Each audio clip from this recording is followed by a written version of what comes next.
Hello? Hey, what's up, bud? Doing pretty good, doing pretty good.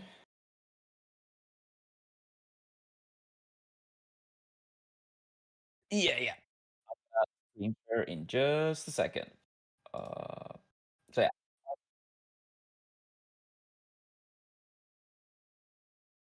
Yeah, yeah. I saw you mention that. I don't think it will be. I mean, I haven't seen the games yet, but I can't imagine it's gonna be that bad.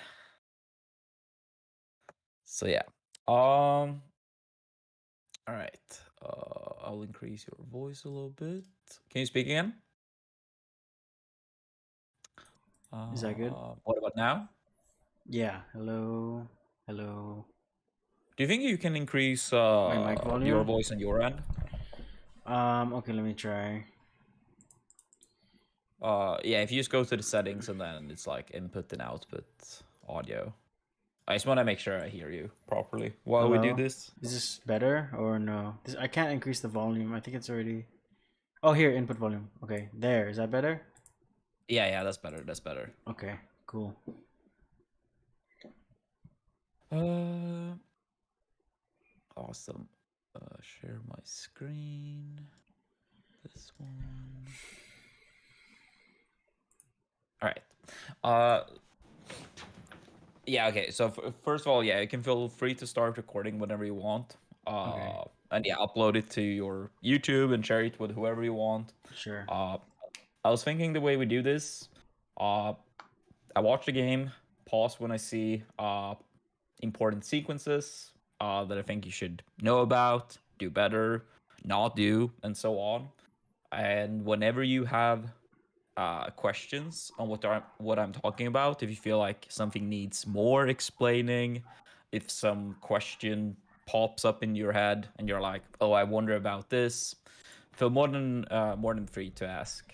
Uh, and then after all of this is done, feel free to ask follow up questions if it's something that might not have worked out the way you hoped for. You mean in the future, or do you mean Yeah, after yeah. the? Feel free to ask down the line. I mean, it's not like I'm gonna be like, you know, on the second, responding all the time on Okay, Discord. But right. I mean, feel free to ask if something comes up, especially if it's things we have gone over that don't seem to work out the way we were hoping for. Okay. But yeah, unless you have any other questions for now, I think we can get started. Yeah, I'm good. We can start. All right, and yes, you are the fox. You are the fox. Yeah.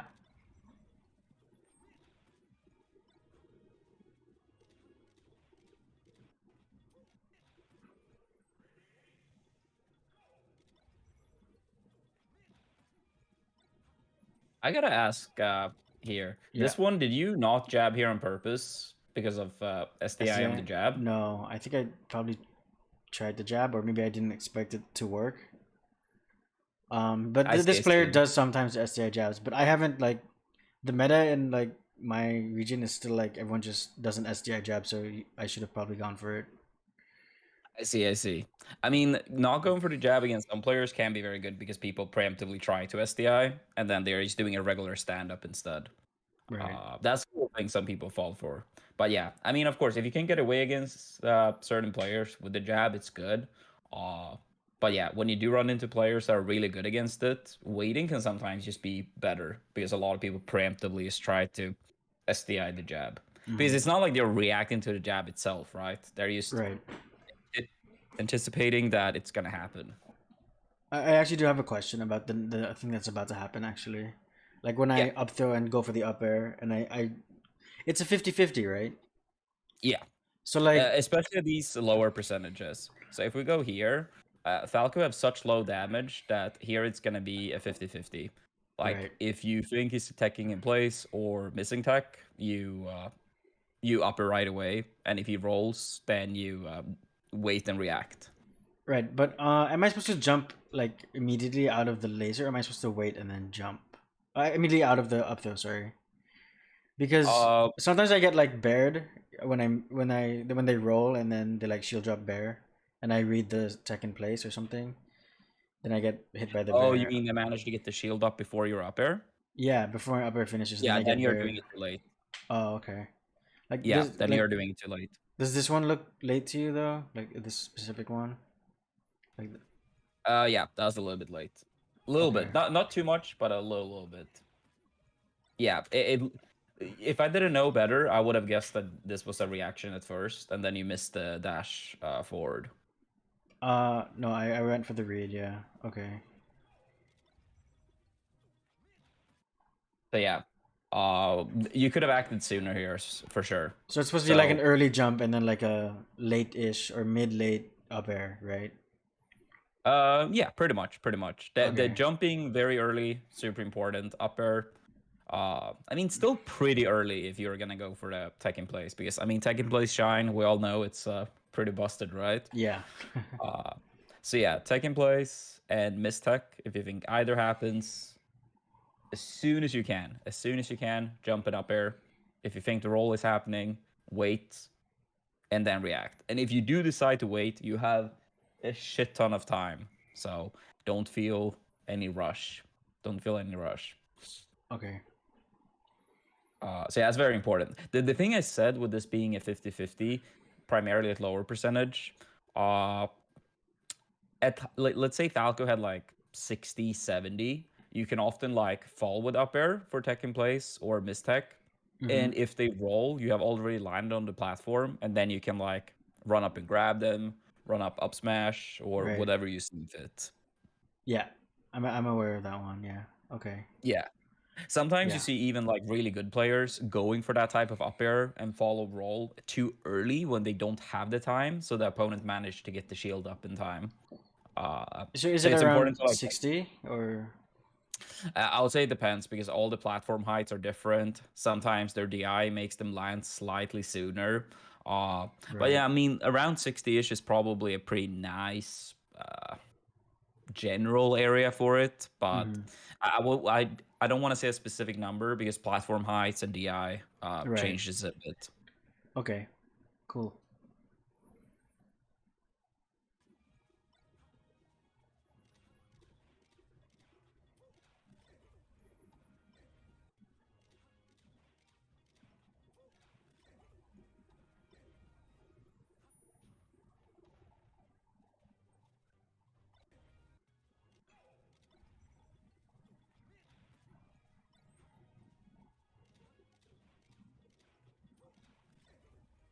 Yeah. All right. So overall, in this scenario here, when you don't really like here, you have already used your jumps instead of landing down here because you have nothing you can threat Falco with here, right? When you have Mm-hmm. used your jump.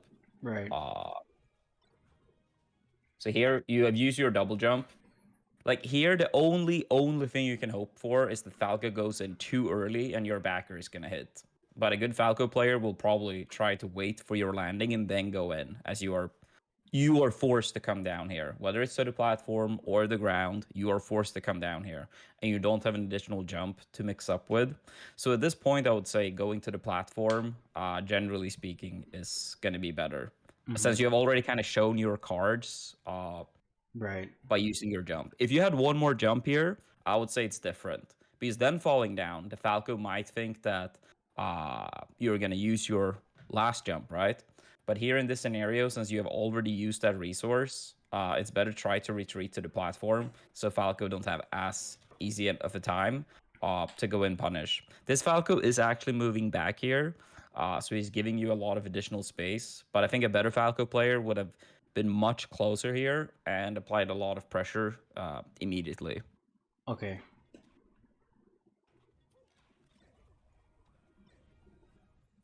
Ooh.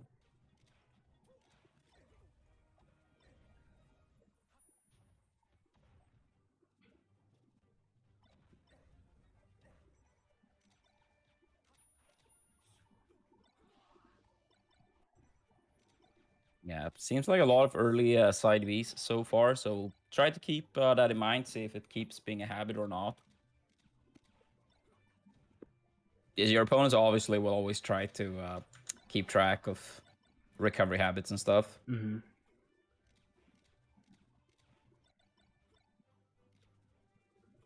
I go for the power shield quite a lot. but I'm not sure if it's like worth the risk because it puts me in shield, right? Is it like I mean, it is. I mean, you can make it work with Fox, but I wouldn't say it's one of these things that you should try to like centralize your play style around. Uh, I mean, if you on occasion, like if you run up towards Falco and he's kind of like doing laser in place, maybe sometimes jumping forward and doing it, and you can mm-hmm. like get a power shield laser and then jump out of the shield. I mean, it can be fine sometimes, but I wouldn't say something you should centralize your style around. Because Okay. often, even if you do get the power shield on laser, it's hard to get like a big opening from it. Uh, So I just Often you get like mhm. slightly positional advantage, but the risk if you do mess it up is that Falco is going to be on your shield and possibly get a shine, right? Right. So So I I would say should it's just like take one of those laser generally instead. speaking. Hmm? So I should like take laser more instead, or just yeah. Is that what you mean? Yeah, yeah. Like Okay. I would say like just shielding the laser regularly is uh often gonna be better and working from there rather than trying to power shield. Because often like as well, like unless you are certain the power shield is gonna like uh connect, it's easy to like overcommit out of it and then get yourselves into trouble pretty much. Uh, the thing is also like Fox don't have like the best grab range, for example. So it's not similar to Marv, where it's like, oh, you power shield a laser and your grab reaches like half the stage. Okay. Uh, Yeah.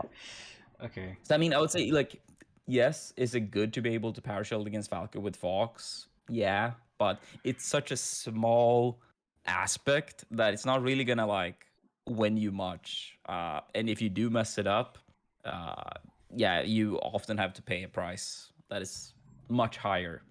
Okay. So I don't think it's like very important for Fox, generally speaking, unless maybe you're like, I mean, even Leffen doesn't really do it. But at that level, I would say it's more justified if you really want to.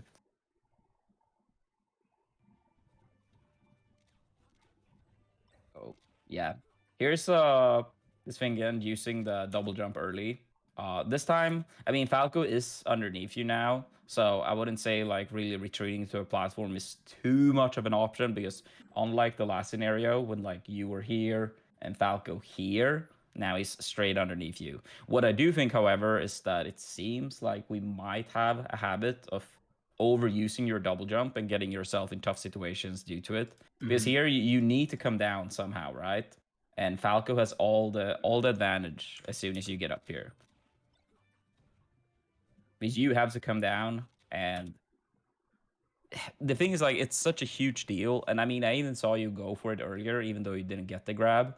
But punishing landings is such a like massive aspect of the game. Punish Mm-hmm. landings. If you look at a player like Leffen, for example, he's the master of grabbing people that throw out aerials and lands, especially from like full hops and stuff. Okay. So the thing is, if you don't have your jump, as we went over earlier, it just makes you much more predictable because you don't have like an escape option. Mm-hmm. Another thing I would say that can be good, especially against the type of players that like to punish landings here, Waveland. for example, uh, I mean, this doesn't apply as much to Falco since Falco's punish game from grabs isn't as strong as like Fox, Marth, and so on. But one thing I do think can be good to remember anyway is in these type of scenarios, if you do find yourself without a jump and you play against a player that is good at grabbing landings, using a waveland away Mm-hmm. instead of an attack can be good. Okay. Because let's say you played against like Sane, this would be like, oh, dash dance grab. But if you waveland away, then they can often whiff the grab, and then you go in and punish. Right. So that's super underused, super underused.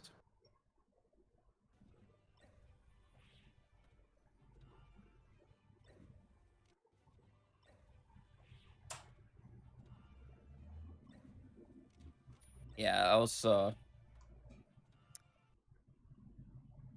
yeah. Too Too early. too late for the backer. I mean, these type of scenarios will come with experience and awareness. But if you're not certain your backer is gonna hit, you really should like Shift drift away away. from Falco Yeah. here. Okay. Because now, yeah, he got an easy punish, and also the side B's keeps happening. This seems to be a habit for sure. Side B, side B. First stock was also double or triple side B.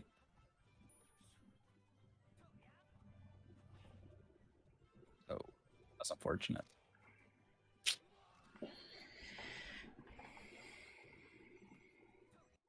The thing is also this Falco so far with your side Bs, he has only covered everything above ledge height. So if you do want to side B, side Bing to ledge can be better. Falco has the good option of like running off, jump downer to cover ledge. And down smash also, right? Down smash can also be pretty good, like if he's close by. But often he has been quite a bit away as well with lasers.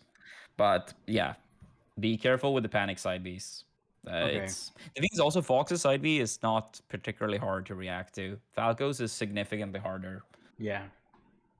So, and I mean uppies, you have so many angles. I don't know if you play with these crazy notched controllers and all angles are available, but your uppie is a really good tool.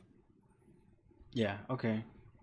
I think it's because like I always get lasered out of the uppy, you know. So I have to like uppy at a height where he can't laser me, right? 'Cause- Yeah, I right. mean that helps. That helps. But even if he does laser your up B, often you can like either do another up B or side B, assuming you still are at ledge height or above. So But one, okay, because what I think at the moment, I don't know if this is correct, but if the Falco is like lasered you after your up B, you're probably going to be under the stage, or exactly stage height. So my only option would be either if I'm under the stage, I would have to up B again, right? And isn't that easy for the Falco to cover? I mean, the thing is, you often actually get to tech. Like, it's gonna be hard. I mean, okay, this is not the best Stadium. view right now, but if Oh. you're clearly underneath the ledge, Mm-hmm. like Falco is not often gonna have enough time to like do a Sheik or Marth to like just go off stage, jump fair, right?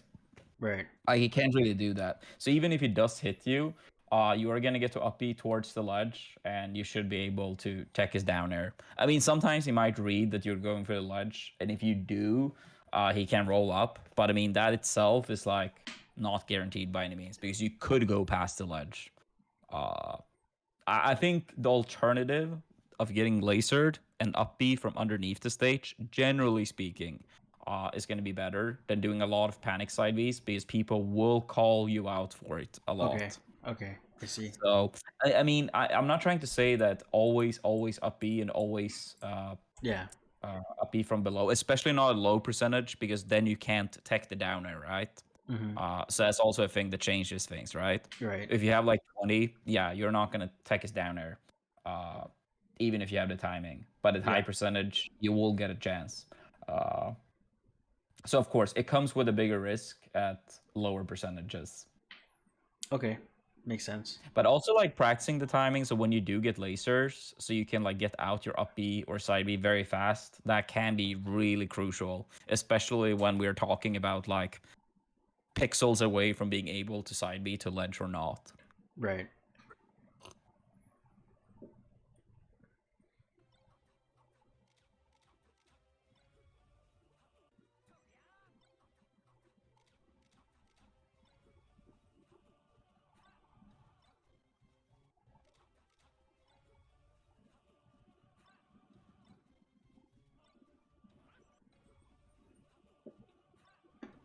Okay. Yeah. I have another question with that Yeah. sequence actually. Right when he does the wave shine on my shield and I try to grab it, is that not grabbable? Or Wait, let's go back. like right before I get F smashed?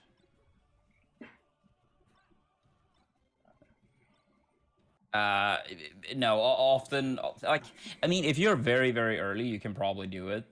Sometimes depending on spacing too. But generally speaking, shield grabs against spacies is kind of like praying that they are messing up. Yeah. Which is bad. Uh, Okay. Yeah. I yeah, I understand. mean, throw it in once in a while. I mean, especially if you have super high damage and they have low damage, fine. But generally speaking, it is praying that your opponent mess up their tech skill. Okay. So with Fox, I would much rather, if you're gonna act out of shield, make sure to practice your shine out of shield. It's 4 frames instead of 7 for grab. Mm-hmm. So that's a massive difference. A lot of like pressure that is safe against shield grab is not safe against good Fox shines out of shield. Right. Uh, so I would say yeah, shine out of shield or a roll. That tends to be the two options to go for. Or sometimes you can also wait in shield, and if they predict a roll, so they are like, let's say Do a you're late roll, shielding. like a late run. Is that what you mean? Yeah, like you can also do late roll, but also like sometimes waiting in shield.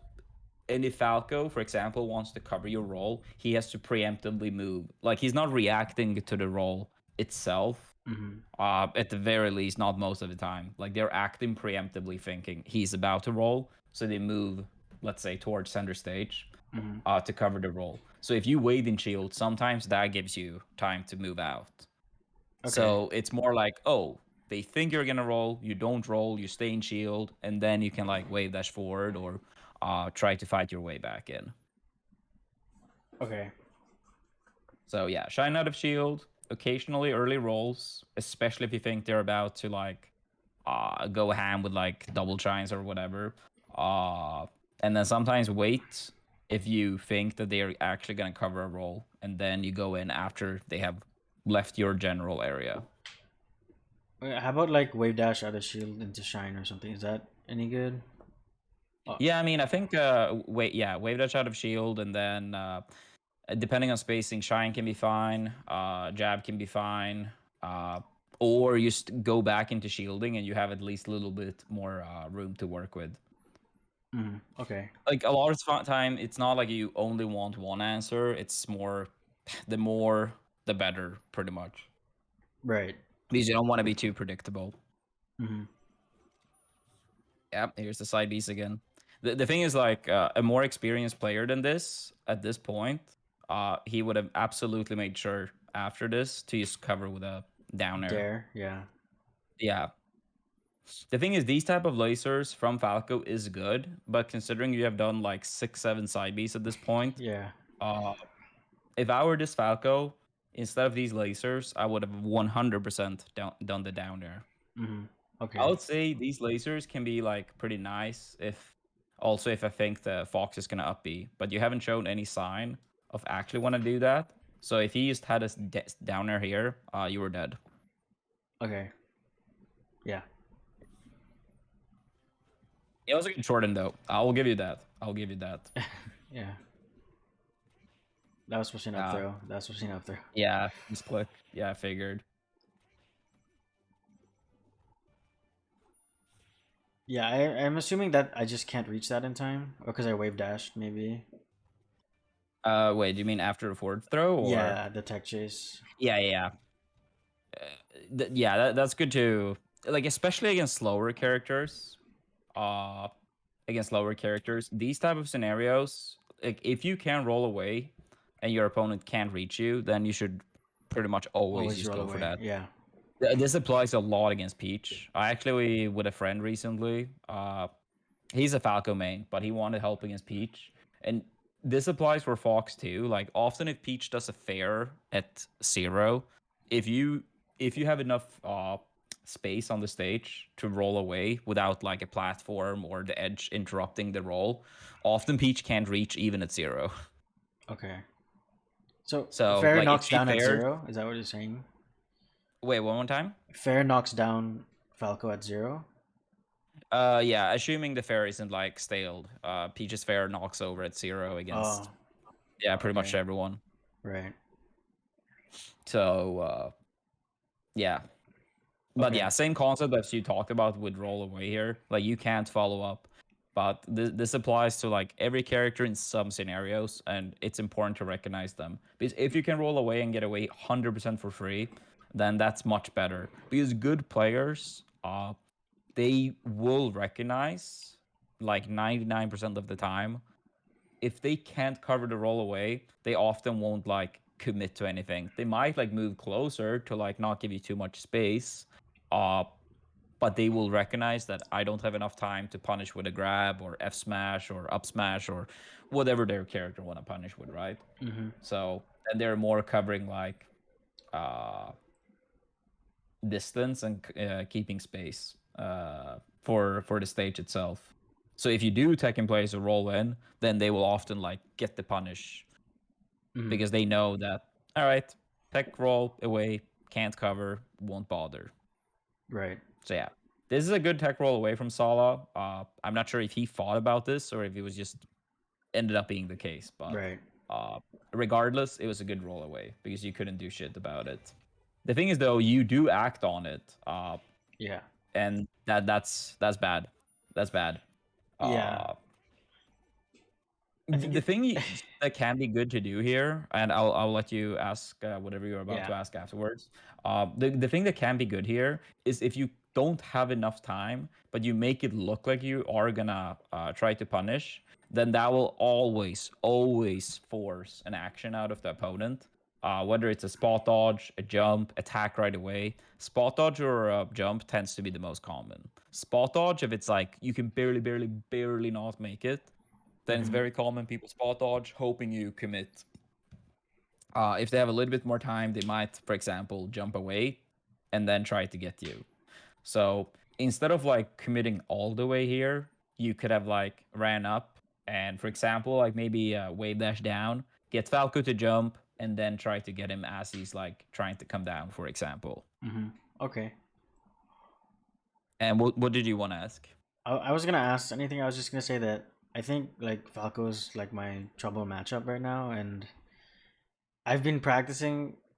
Sometimes I practice like tech chasing him, and it's just so hard. So when I'm in like a set with someone, all I want to do is like tech chase the Falco. So that's probably why I greeted for like the like even though he was really far away, I kind of greeted for the grab. It's just like because I've been practicing tech chase, I just want to use it, in like a set or something. Do you know what I Yeah, mean? I mean that makes sense. That makes sense, and I mean it's good that you recognize that fact that is a high likelihood of what this depends on. For me, in those type of scenarios, I always tried myself to apply more uh what will be better long term, right? Right. Like if you are overcommitting in these scenarios because you want badly to hit the tech chase or beat this person or whatever, uh, if you are doing bad actions due to that, then you're most likely gonna get punished and lose yourself. But Right. but I do understand where that desire is coming from, especially if you have like practiced the tech chases, you want to land them, you kind of want to show for yourself that you have practiced it and gotten better at it. Yeah. But I think part of that comes down to like human ego. And the Right. more a competitor can distance themselves from that, the better, generally speaking. At least in game. At least in game. Mm-hmm. But I do think it's good that you recognize that that might be a factor. Right. Okay. Uh, yeah, that could have been a shine out of I think I shield. tried to. Oh, you Did you tried? see me try to jump here? Oh yeah. Yeah. Another side B.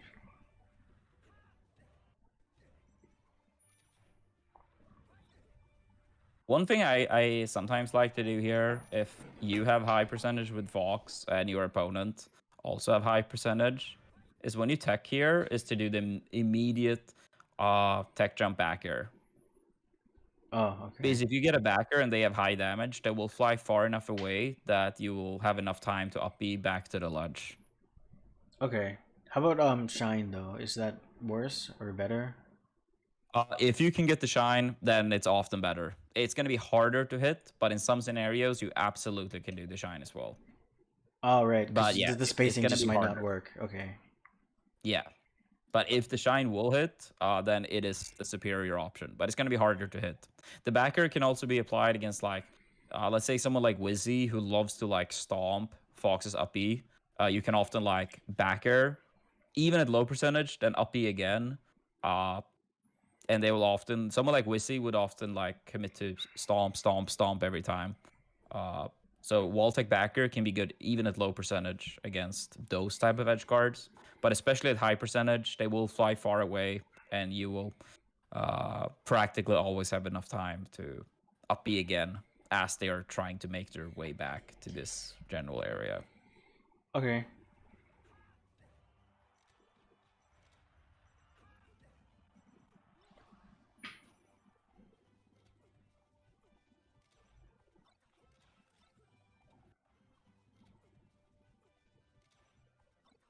That also a China attempt, I I think assume. so. Yeah.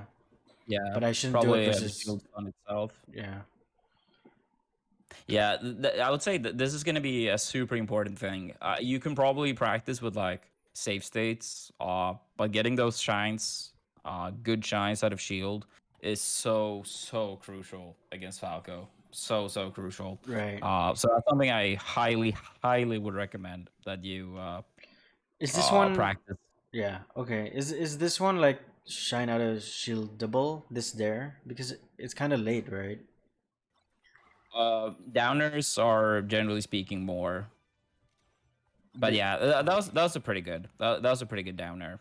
If you are uncertain in the game, because sometimes it can be hard to tell, is it one frame positive, one frame, or like one frame good enough, or one frame too bad? right. If you are uncertain, then I would say don't commit, because Falco's shine will give him much more Right. than your shine will give. So in those scenarios, if you're not certain, then I would say don't shine and let him do his thing, and then we go back to the whole am I gonna roll early if I think he's gonna like keep applying pressure, uh stay in shield if I think he's gonna try to tech chase or chase my roll, and so on. Mm-hmm. Okay.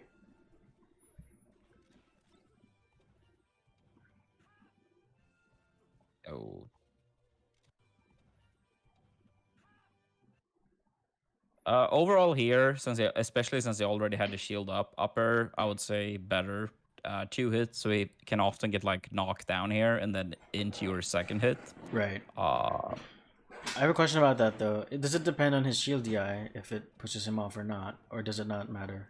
Yeah, the thing is like double hits are harder to like escape from, whether it's Marv's Nair or Fox's up there. Shieldy Eyes against double hits is more annoying, absolutely. And most people are not particularly good at uh, Shieldy Eye double hit moves. Okay. Like stuff like backer or like a regular type of Nair, it's just much easier because you don't have to defend yourself against the second hit. Okay. So even though it is possible, people on average will be much worse against it because yeah, they have to defend themselves against two hits. Okay.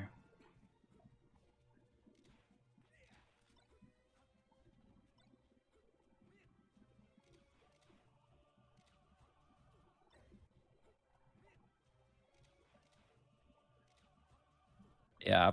Also, I would say when you do apply a lot of these full hops, I mean, I do think full hops is fine in this matchup, absolutely, and someone like Cody will always speak very highly about it. But the thing is, like a lot of these full hops, if you're gonna use them, you need to have your back against Falco. If you're having your front against Falco, you don't really have anything you're threatening with in comparison. You'll often see when Falco or Fox is full hop in this matchup that they will have their back against Falco because backer has good reach. Uh, but I mean, Right. fair, not really. So full hops are good, especially when you think Falco might like try to commit with like short up in laser, short up in aerial. Then full hop is good to get above him and then attack, right? Mm-hmm. But generally speaking, you want to have your back against Falco when that's the case, not your front.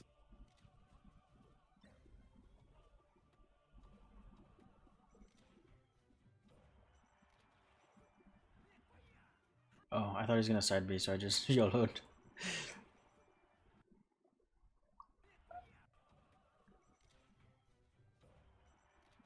But yeah, I didn't have any information to work off, so I guess shouldn't have Yeah, just read also a side like B. as soon as you like most of the time I would rather like just keep my my back towards the edge here because then you can quickly snag to the ledge with like a wave dash Right. rather than using your front. Backer stays out for a very long time, covers good angle too. So I would rather see you have your back turned here. So Right. he upbeats, and if you think he's going to the ledge, you can go to ledge. If you do go to ledge and he goes uh, diagonal up, for example, you will still have enough time to like commit with a backer. Sometimes you will even have enough time to like cover up B going straight with a backer as well. Right. Uh, but it's gonna be much harder to cover ledge if you are uh, with your frontier. Mm-hmm. So try to make it a habit to use your back. Okay. So both with full hops, your back is more important than your front, and often the case when you try to edge guard as well. Yeah.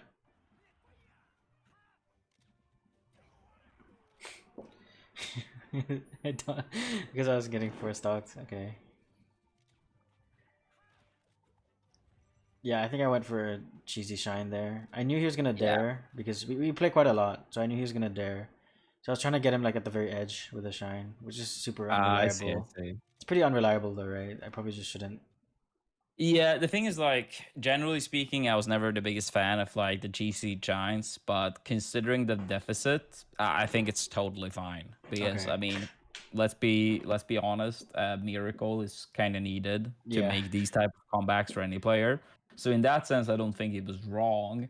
Uh, but I do think, generally speaking, if you play maybe in friendlies and stuff, it's going to be more important to work on your up throw and general punishes, right?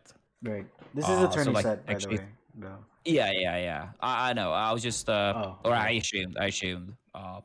But I would say, generally speaking, in matches, if you try to apply these type of things, better to work on your overall punishes. But in a tournament match, if you're down with a deficit this large, yeah, I think going for the back throw, trying to get the edge guard, totally justified. Totally justified. Okay. As long as it doesn't become a habit, if you're in the lead or if it's evenish. I mean, I don't think it's like, oh, you can never go for like a quick edge guard, but generally speaking, at least my idea that I felt helped with consistency was bigger punishes on average is better than like an occasional gimp. Right, and it's better to like practice those bigger punishes than. Yeah. Okay, I see. I think they are going to be an overall bigger help for you as a player to improve. Okay. That's my take on it. If you talk about, like, if you ask someone like King, for example, he probably would have back thrown a lot more than I ever did because he had a different idea on the game. So sometimes when you talk to like experienced players, they will have their view on the game, just like, any sport, for example, coaches will have their view of like what is overall the best. And I mean, it's hard to like say sometimes, but my view on it is that if the game is even-ish, or especially in your favor, more consistent output is better. Mm-hmm. And if you have good punishes, like uh, one tech chase on the platform can often lead to like 70 to 100 damage, and that's essentially a stock already. Right. So that's my take on it. But in this scenario, as we said, that's fine. Yeah, I'm just reading the side view, but I didn't even get it. Something that can be I mean, this isn't the best example, but it's still fine. It's still fine. Like, if you're gonna commit and you think the side V is gonna be too high, a dash attack stays out for a very, very long time, and he basically goes nothing from it. Nowhere from it. Right. And Will he then he not can grab often end up. ledge there if you dash tag at 60? No, he would have gone. Like, if you hit the dash attack, he would not have grabbed the ledge afterwards. Okay. Maybe with some crazy SDI, he could have landed on stage, but uh, not really. Not Okay. really. I don't think he would. And those type of dash attacks as well, covering this area, they can be really good if you have. Actually, let me show you an example. One sec. Sure.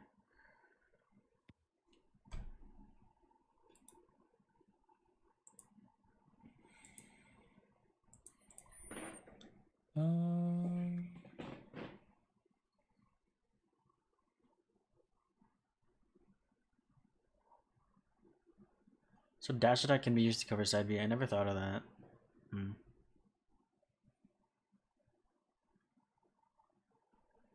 Dude, where is? Uh,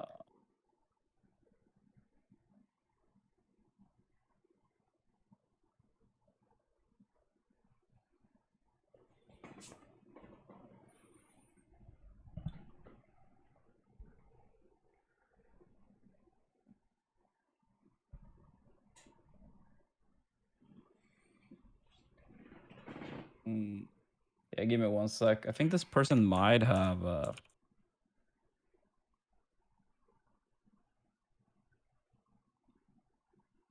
removed this video.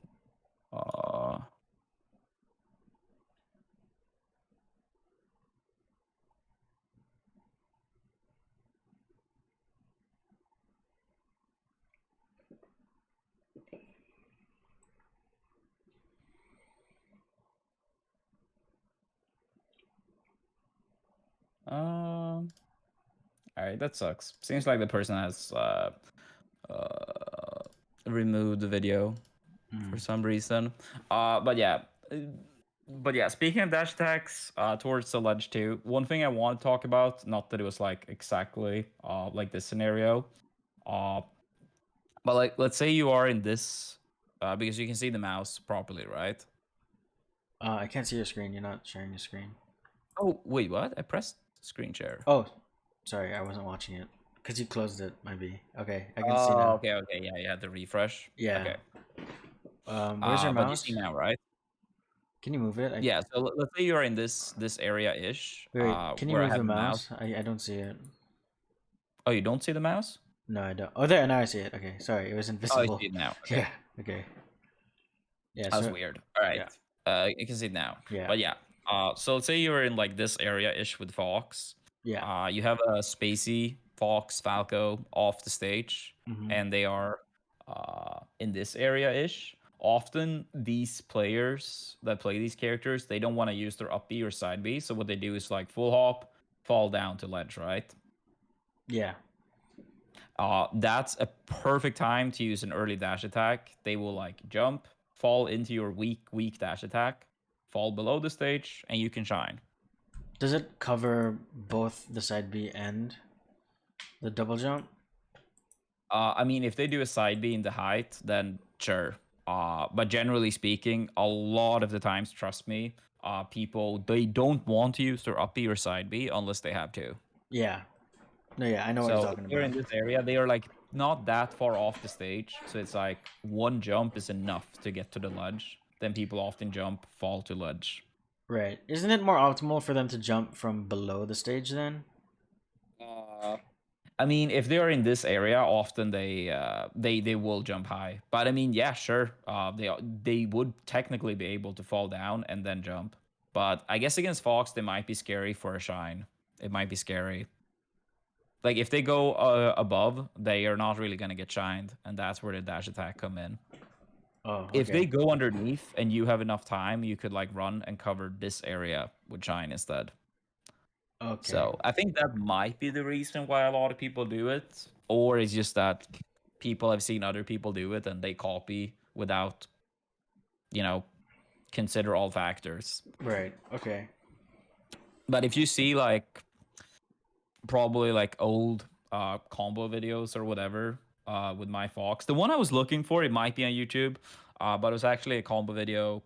I think it was called like new main or something like that, or Armada new main Fox, and you could see like multiple clips in a row where I was doing that dash attack to ledge, and people just were trying to fall to edge, and it Mm, is common. It is common. okay. But yeah, let's continue. I think you understand the general idea of Yeah. that. What I try to explain.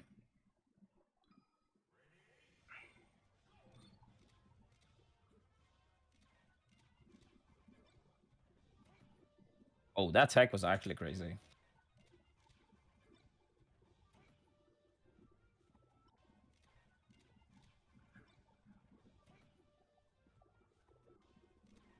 Yeah, he always full hops in the corner. I shouldn't like full hop myself because I just can't reach. Yeah. I mean, Falco has the higher jump here, but yeah, also yeah, you don't have the distance enough. But if you know he's full hopping a lot in the corner and you're closer, then I would say just put an early hitbox out, like jump and Mm, put the hitbox out if you have enough time to make it up first. right. Uh, I that's mean, something I love to do myself as well, like jump nair with Peach, Ether, like cover them jumping. So same idea can be done with Fox. Up air, especially this percentage, would be wonders to hit. But yeah, if you don't have enough time to do it, then it's better to bait out the jump and try to punish him as he comes down. mhm, So again, very important to recognize if you have enough time, if you have enough space, or little space enough where you can make it in time. right. So if you don't have enough time to make it, let them commit first. Try to punish afterwards. Because yeah, now you got yourself into the corner.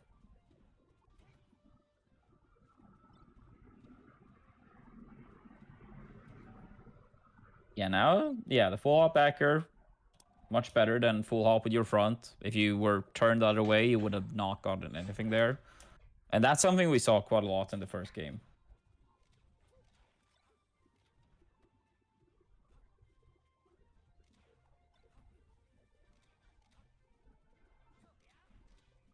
It's like you're throwing out quite a few random up smashes. I'm not really sure what you're trying to go for each time. But the thing is, like, even like in these type of scenarios, like up smashes won't lead to too much. It's not going to be an insane punish, and it's not going to kill either. So it's like even if you do get the up smash, you're not going to get that much reward.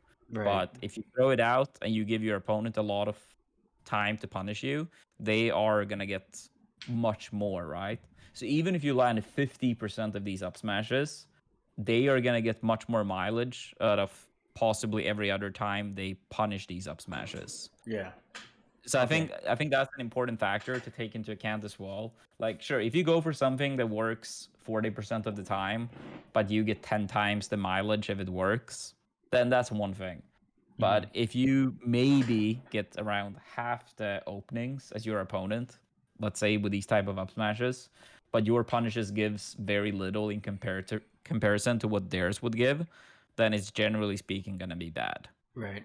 Okay. That makes a lot of sense.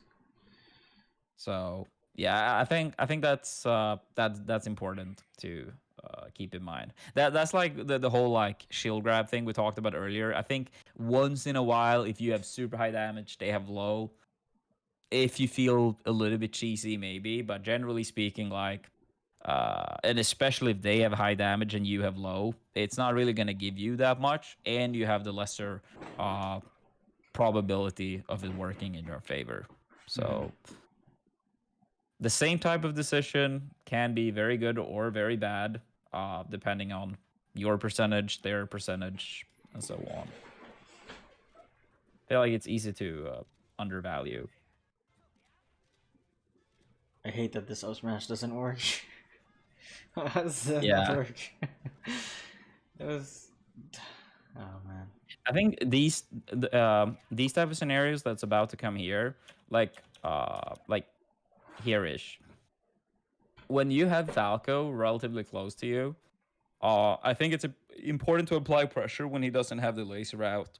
When he gets the laser out, this was never my favorite matchup as Fox either, because the laser changes so much and how much you have to like respect his laser, how much more you need to use shield. Uh, like his laser limits your movement a lot. So if you have Falco pretty close to you, and he doesn't have a laser out, then that's the time I think it's time to be aggressive. And aggressive doesn't necessarily mean that oh you have to jump in and attack every time, but you need to like stay close enough, try to like make him unable to like safely get out laser. It's more like if he goes for a laser, it comes with a risk. Not that oh Falco is like another feet back and he can get it out for free with knowing that you can't directly hit him. So Falco gets much worse in close-ish quarters against Fox because you have the speed advantage and Falco slows down Fox by using lasers, so you have to shield and then navigate around them is very annoying. So if you can have this distance and apply pressure or make it seem like you could apply pressure at any time, that's generally speaking ranges that are good and that you want to keep against Falco. When he gets to throw out lasers for free without being worried, then you're playing his game. Right. I have a question, but like being right next to Falco is like that's kind of Falco favored, right? Because his aerials are like higher priority or like better range or something.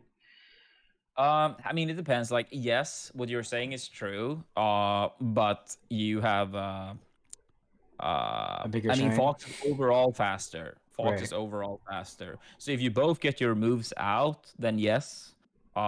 But if it comes down to who gets their move out first, then Fox has the advantage. Mm-hmm. Okay. So if you are a bit too slow, then yes, I would say it can turn into Falco favor. But if it's close-ish quarters before anyone have acted, then you have the higher chance of getting your move out first. And you also have more ranges where you can reach Falco than the other way around. Since you are faster, Mm-hmm. so you're Yeah. gonna like more quickly cover space.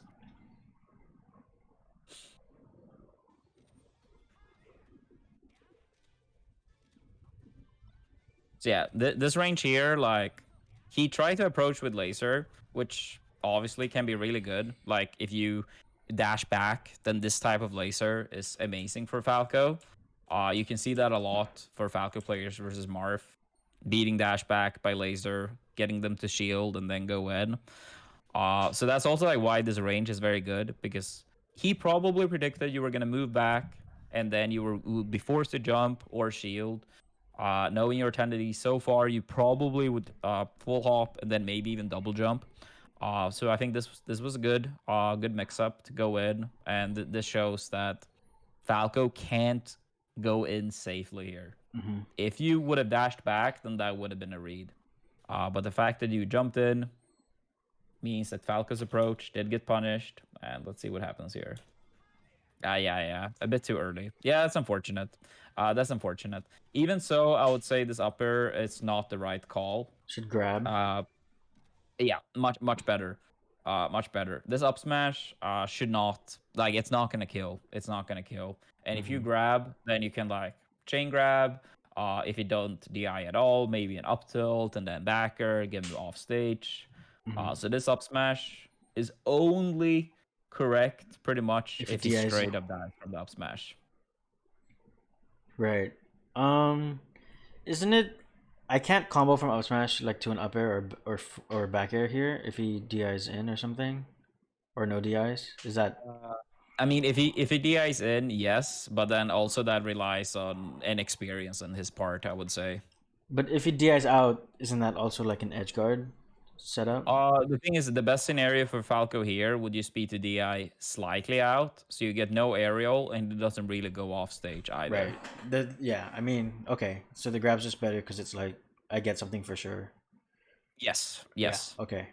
Like this up smash, you could get something if he DIs incorrectly, but the best DI here would be pretty much DI, so he ends up around the edge-ish. So you Right. won't get an aerial, and you won't really get him far off stage, or even off stage at all. Okay. So this is a little bit similar. It's like praying that he makes the incorrect decision. And if you do grab, well, then it doesn't matter who the fuck he is. Yeah. Like, you will guaranteed get stuff. Right. Okay.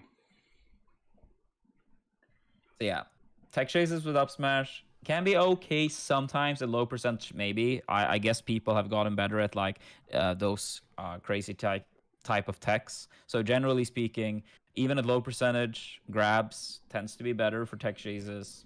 Higher percentage like this, grab to get your punishes going, and up smash if they die. Okay.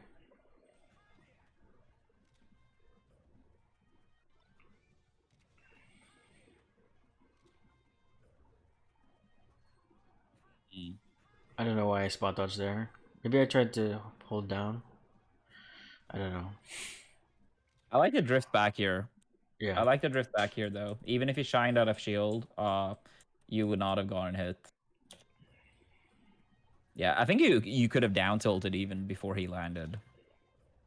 Possibly. Yeah, I think you could have reached with a down tilt here. Right. Yeah, I could. Yeah, so that could be good. Sometimes in these scenarios as well, if you have enough time with dash attack, sometimes that will like basically tech trap them, where they try to tech initially because they think they're gonna land. Your dash attack pops them up, and they miss the follow up tech due to Right. trying to tech the first time. Mm-hmm. So that can be good as well. Recognize when you're going for a tech trap. So a dash attack here, and he very likely would have missed the follow up tech. But yeah, spot dodge. Yeah, I'm not sure what it was. I What think it did was you a say? I think it was a misinput. I might have tried to down tilt. I'm not sure, but maybe I tried to hold down, but I don't know why I was holding L or R. So I don't know why. It's just Yeah. not sure. Mm. Yeah. That was bad.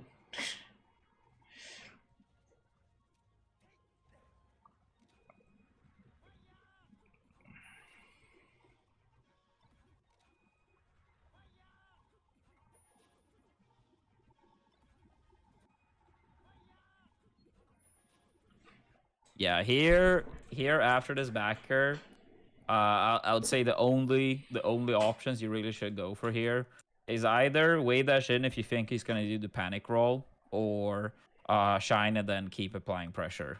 Right. That's one of the only two things you should do here. But the You, backer was too you high, don't have right? the shield here. So shining, like he could have shined out of The thing's shields, like right? the backer wasn't that bad in the first place. Falco's shine is also quite a bit, not the shine itself, but his shine out of shield is slower Six than frames. Fox's. Yeah.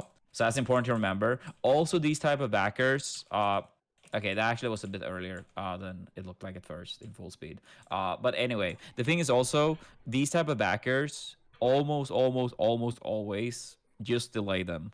Those early backers, you almost never will have people actually leave their comfort zone of the shield. They will wait for you to attack their shield in these scenarios. Mm-hmm. Like Yeah. 99% out of 100, it will be better to delay this aerial a lot and get your pressure safer. Yeah. It's the same thing when like people, when people like do short hop near approaches with Fox and they do it the first possible frame, so they're doing rising there. Yeah. Uh, Always just do it's like the mid so nair. Yeah. it's almost always just better to delay, Yeah. especially here when you're coming from above. That's something you should make a habit, absolutely, Mm-hmm. because otherwise sometimes players will be good at punishing these type of early aerials, Yeah. but yeah, I would say delay aerial always in these scenarios. Then if you think they're gonna roll in, wave that shit. Otherwise, keep applying pressure. Mm-hmm.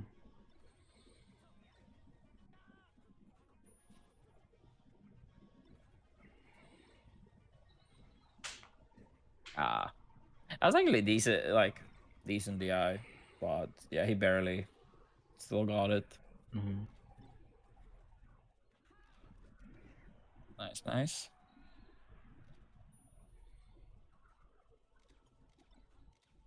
No, Too early. don't. Or You got to be careful, especially on FD, because now you have no platforms. Now you have no platforms to go back to, so you got to be really careful with wasting your double jump. so what should I Okay, have you are done just watching. instead? Like just because I feel like I'm so close to him and he's invincible that I wanted to like stall with a double jump. I'm not really sure. Yeah, the thing is, like, I understand that the feeling of like, oh, you don't want to get hit during his invincibility. But those type of like double jumps, that's only increasing the risk of getting hit. I would say, even though there is not one true answer that is always correct here, I think using shield, wave dash back, sometimes roll from it, sometimes being close-ish to the ledge, so you can Mm-hmm. like sneak to ledge as his invincibility's not quite out yet, but almost. So then if you're good at ledge dashes, you can work from there. Uh, almost anything is better than using the double jump. Mhm. So I would say, yeah, using shield quite a lot can be nice. Wave dash out from the shield, rolling, dash dancing, and then slowly but surely getting closer to the edge, and then maybe even grab the ledge. Because if you have good ledge dashes, then he can't directly punish you for quite a bit of time. Mhm. Uh, but yeah, it's gonna be a mix-up game, and of course, players have different success ratios of using their invincibility. But if you keep doing these type of double jumps, yeah, it's gonna be bad. It's gonna be bad. Mhm. And that should have been so much more than 20 percentage.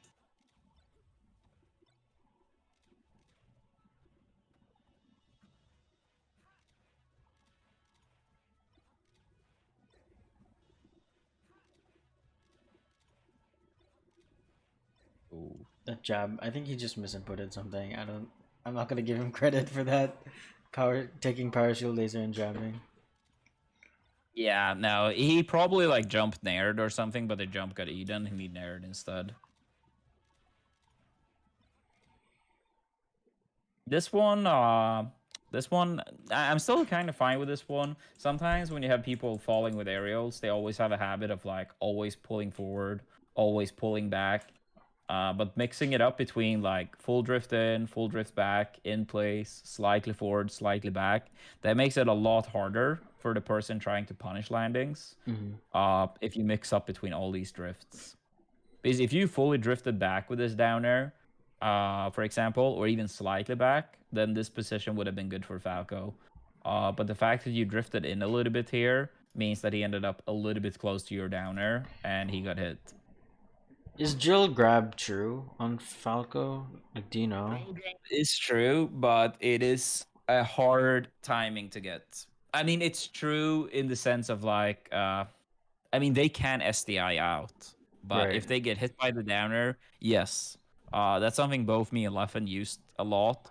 But it is hard. It is a hard timing, Wait. but it is true if you get it down. So no matter what time that, like, you know how the drill hits every 3 frames or something, right? So even if it's on the last frame before I land, that the drill, if it even if it's 2 frames before that I land, that the drill connects, I can still get the grab. I am almost positive. Okay. At least considering me in my experience with Leffen, where both of us were so consistent at getting it, I'm almost certain. But that could be worth to double check just in case, because now it's been quite a while for me. But I'm Okay. almost positive. Right. Okay. And I mean, if you don't feel confident or comfortable to do it in a tournament match for whatever reason, the shine will always be your friend as well. Right. But I do think it's important because drills are amazing. Drills are amazing, and if you can get a, grab from it, perfect. Here's the shield again, though, and it gets you into trouble. I'm not sure. Earlier, I think you mentioned that you're afraid it was like too early on shields. You wanted to like buffer shield to not get punished. But here it's like you do get the opening. So I'm not quite sure. That should have been a punish on your end. But Mm.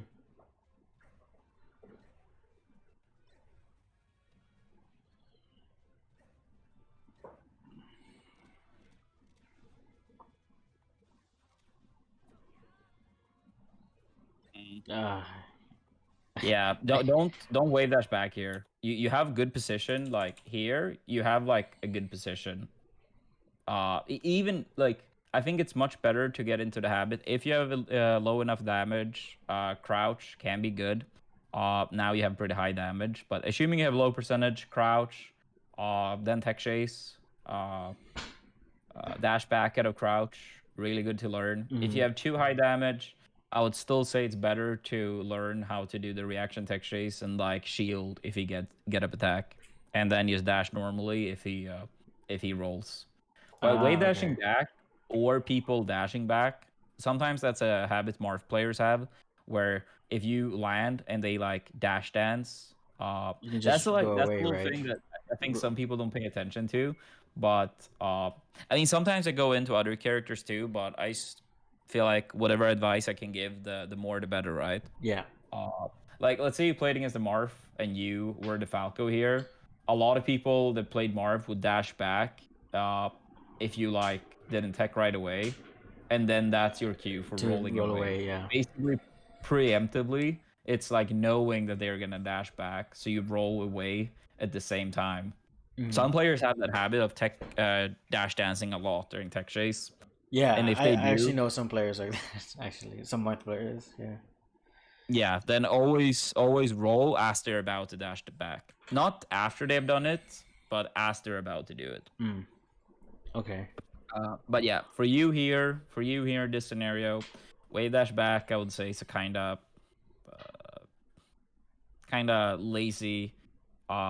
lazy tech chase attempt that Hmm. often can result in not really any punish. Okay. So if you can crouch, assuming you have practiced or have dashes out of crouch working properly. If not, then I would recommend practicing it until you feel that you can land it every single time. Because that's the thing with like tech skill. You want it to be in practice essentially 100%. Uh, Hmm. and yeah, if you have enough damage, then the tech chase and react with shield if it does get up attack. It's hard, but so valuable. Because now you had it like too far of a distance, and I mean tech chase grab on tech in place or regular stand up is hard enough when you're standing right next to them. Yeah. If you have this distance, you gotta be like Wizzy on drugs or something to get this. Okay. Okay. So this is basically a cue for the Falco that, oh, you're this far away, I will spot dodge. I swear 100% of the players would either spot dodge or jump here. Mm.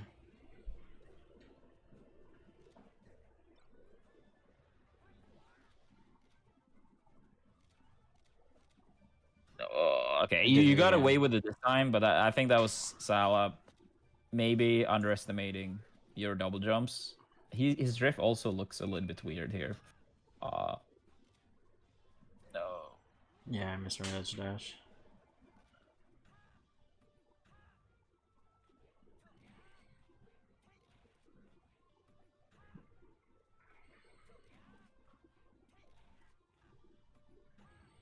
I think that was the second non-JC grab, but I mean you got it that time. But I assume you generally speaking go for Yeah, it, I right? do.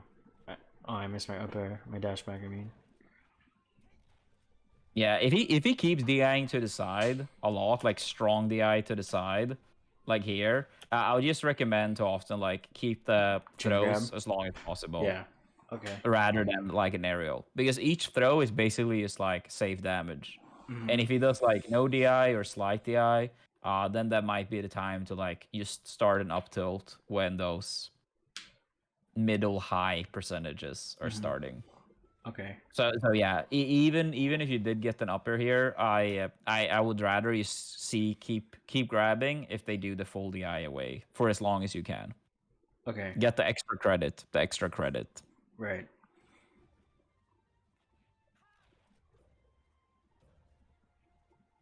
I missed my dash there after the back air.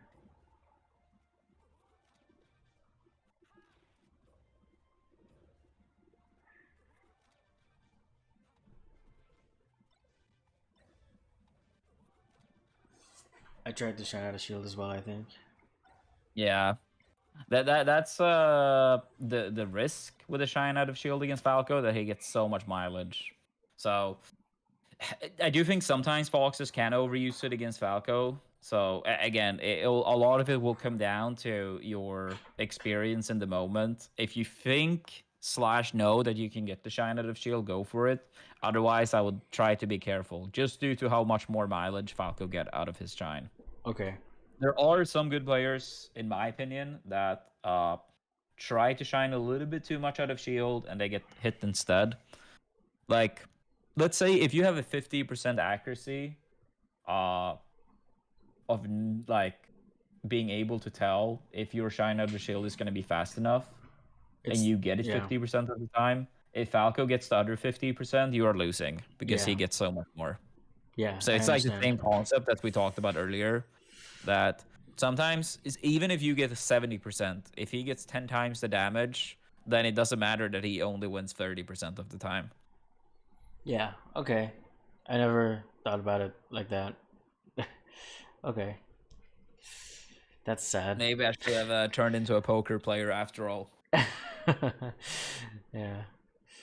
But Damn, yeah, that's kind of sad. I think it's an important mindset to have, that it's not all about who wins the most exchanges, but who wins the most important exchanges. Mm-hmm.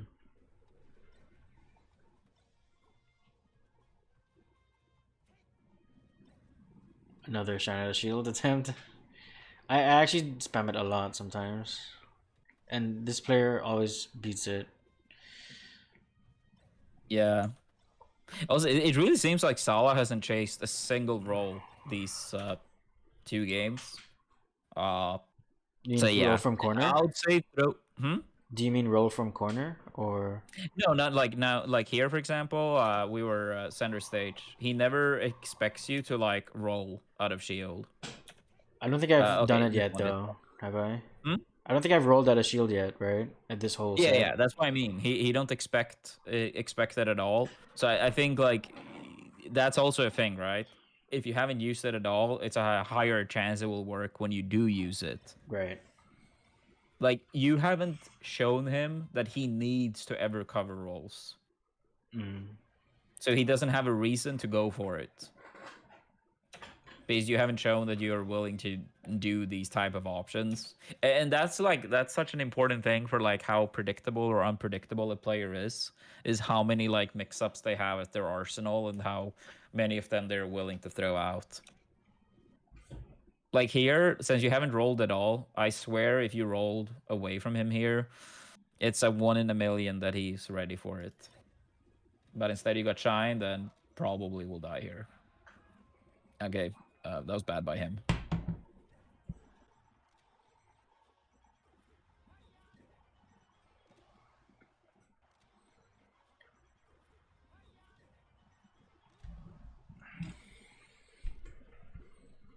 Yeah, the jump in the corner. The jump in the corner. You even said that yourself.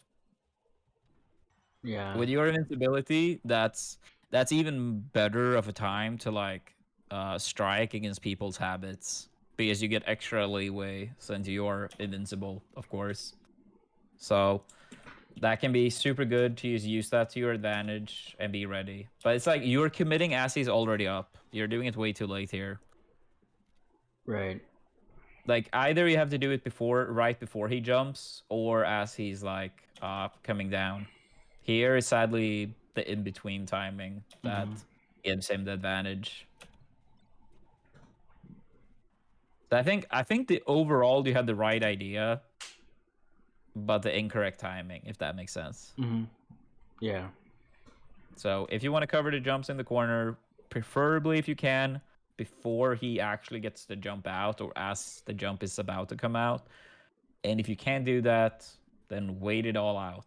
The in-between should never work. But can't Falco like do a laser? I mean, it's a 50-50, right? If he does a laser coming down. Yeah. I mean, if he comes down, good Falco players will often land with lasers instead of landing with an aerial.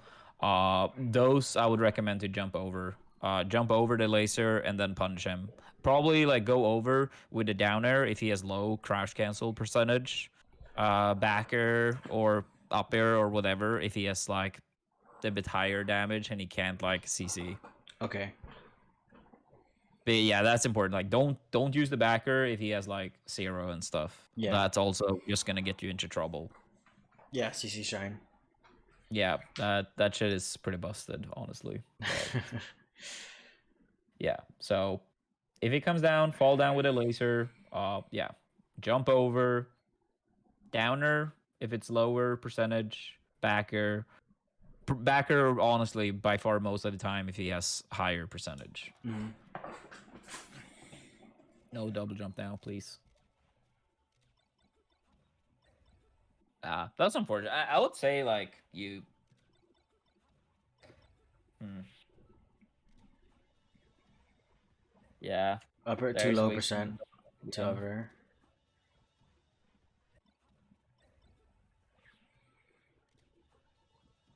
Yeah, it's the comfort pick, the comfort pick The double to jump. use the double jump here. Yeah. Yeah, I mean, you used to feel probably more safe doing it, but it does get you into a lot of issues, which I hope I've been able to show. Yeah. Oh, Rip. yeah. It's like honestly what ends the game here.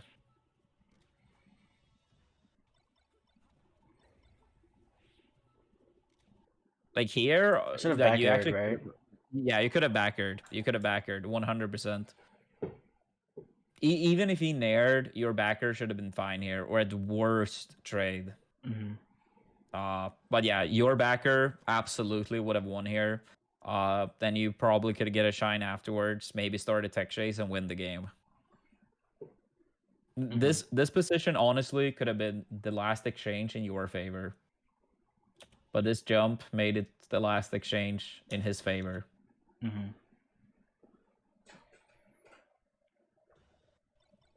But yeah, again, if you do find yourself in these scenarios using the jump, waveland back, or sometimes even wave dash or waveland forward if it's very close, I think can be fine. Mm-hmm. Or fall down and use shield. When you say I feel waveland, like do you mean like a really good waveland, or do you mean like a triangle jump so that I can dodge something? no. I mean, so you get like a perfect waveland as you come down. Oh, okay. So like, a spacing mix up, right? Yeah. I mean, now it's a little bit close, and he does dash attack. But let's say like here, you went for a waveland. If it's slightly further distance away from you between you guys, then wave dash or waveland back here, and they will often whiff their move or whatever they use. Mm-hmm. Now he actually goes for a dash attack, which is long lasting, and you guys were already so close. So wave landing forward can be fine in some of these scenarios if you think he's gonna like try to punish the landing. But if the initial spacing was a little bit further, uh, Waveland back. like let's say you were here instead, a waveland back, and you would be able to punish his Yeah. punish attempt. I think I do a waveland, one of those waveland things in the next game, but only just one. I I guess I see. should do it Yeah, more. let's see if it happens. Let's see if it Yeah. happens.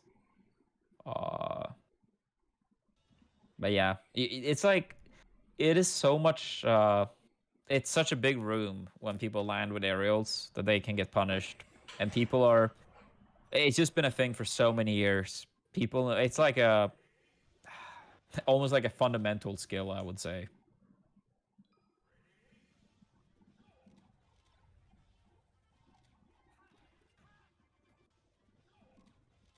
Yeah, I like those way dashes out of shield as well. That's something you can like look at Leffen using a lot in this matchup too. Sometimes I refer to other players because I think it can be good to like go like those concepts we have talked about, and Mm-hmm. then see how other good players are using the same type of concepts. Mm-hmm. I think that can be good for you or whoever I'm trying to help as well. Uh, but yeah, this wave dash forward is really good, and Leffen is a player you could see using this a lot. So you have like closest spacing to Falco. If he does go in, your wave dash close the gap, and you get in. Unfortunately, he actually got hit the other way there, but Yeah. still, I think that was a good wave dash forward, and that's how you will get a lot of openings. If you ask me, that up smash is a little bit greedy, in the sense of I think it's gonna be easier to just keep up with the Shane grab. Oh, I mean, right. Yeah.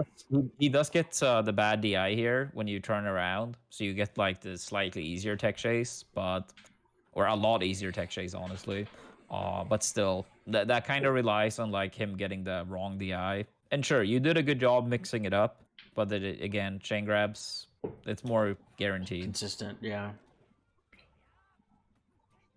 No, you did the right thing to wait there, but then next thing was wrong. Like this was good if you waited, recognized that you probably don't have enough time, then it's better to wait. But then this up smash again. If he DI'd away, you would have gotten nothing. It's just so hard to take these Falco.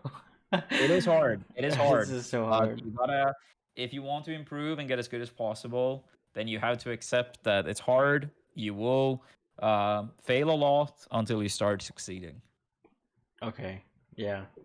So even like if you practice this for like 5 hours, 10 hours, 20 hours, 50 hours, if you truly want to get good, you have to accept that there will be a lot of hours where it might be very tough.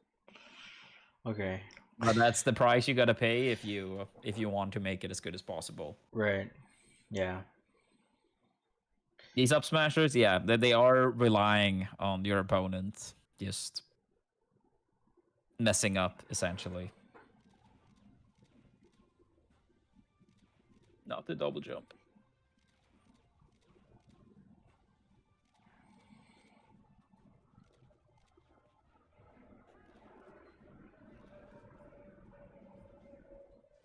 I got to get a weak backer up smash, but yeah. Yeah. I don't think up smash would have connected here, but the up tilts were right and back air was right. Absolutely. It should have been strong back air. Is that what you mean? Because Yeah, I mean, I think if you do strong backer, on average, that's probably the best. Weak backer, it would not have true comboed into up smash. I can tell that. But a weak backer here, it can lead to one of those scenarios where people panic jump out of hit stun. Super common that people panic jump out of hit stun. So I think that could maybe have happened after a weak backer. But yeah, you did miss the backer regardless, which was unfortunate. But the overall part of the punish was pretty good. Just the ending that unfortunately didn't hit. There's another spot dodge. I guess it's shine out of shield attempt. My thing is that I guess is that you're confused by the shield stun. Like he was doing his aerial very late, very and you late. try Yeah. to act like too quickly. Yeah. So again, practice with save states is good.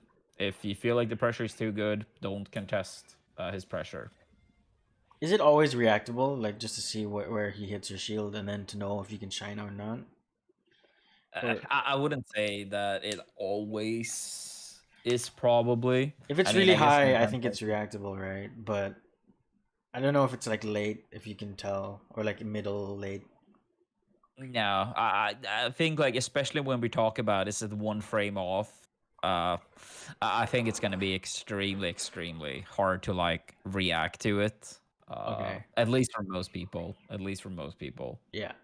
I think with experience you will be better and better at telling, but Okay. I mean, I would say it's probably not that you react to the move itself, but you react to the initial height, right? So it's not like, oh, here is the aerial. Like, it's more like, oh, he has bypassed this area, so now it's fine to like, or now I shouldn't contest with Shine out of shield. Mm-hmm. Okay.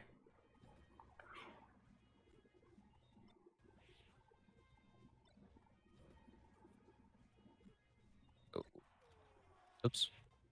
So okay, yeah, this one then, yeah, you obviously went for backer, should have been def.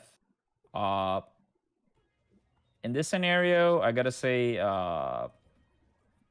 so this second backer, gotta be careful. Like I think the best thing you can do here is to commit towards one of the drifts.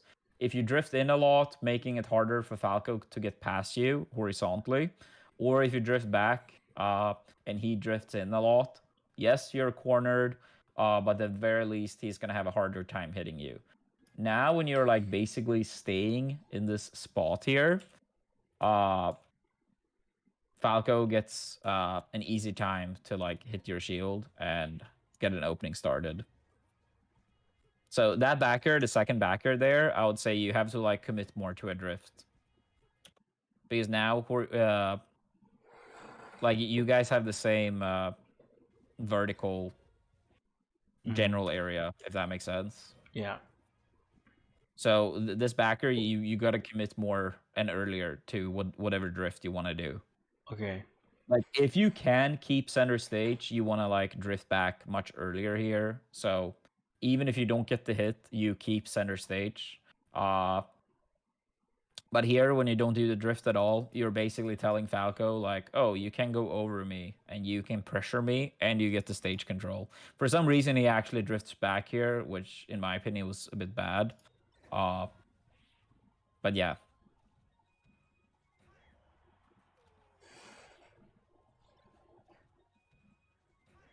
Nice, nice.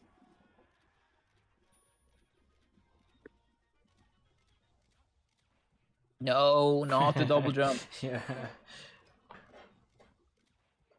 I mean, I think this type of habit comes out more in FD, especially as well. Yeah. Like I mean, it's more showing and more punishing since you have nowhere to go.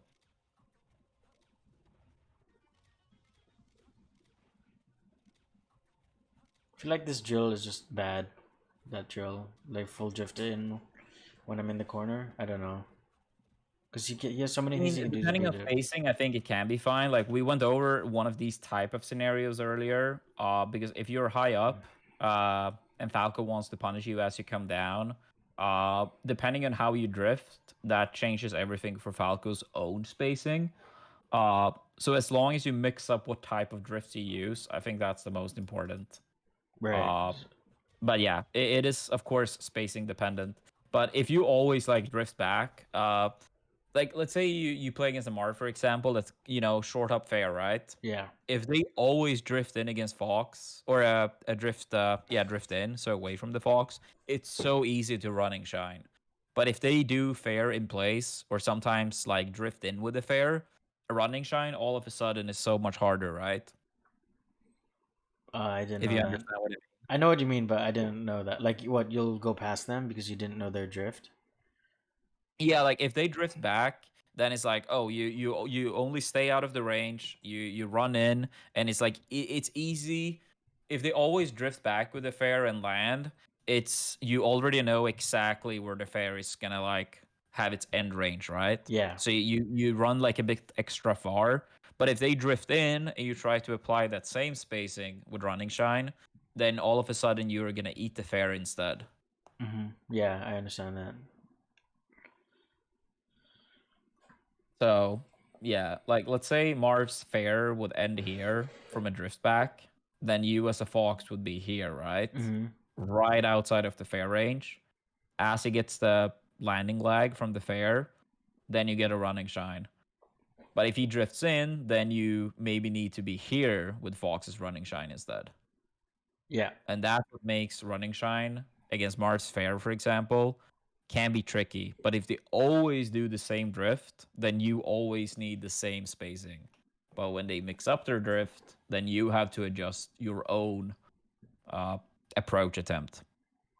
Okay. So a little bit the same with Falco. If you come down with an aerial, if you always drift forward, then he's always going to be a little bit further back, then go in. If you always drift back, he's going to be further forward and then go in. So the mix up on the drift, super important.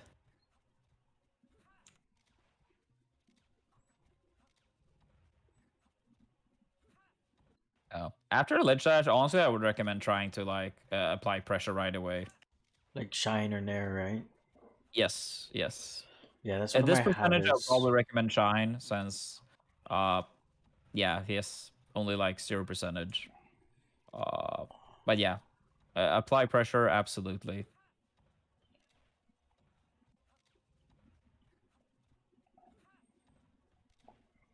Yeah, that would have been if you tech rolled away here, it would have been very hard for Falco. Like he wouldn't really get anything for free. Like he probably would have shooten in laser and kept you in shield, but Yeah. Okay, I don't remember that.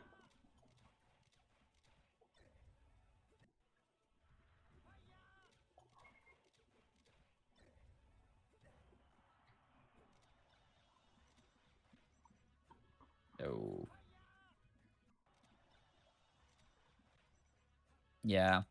There, I mean, you probably recognize already, but don't fall this far down.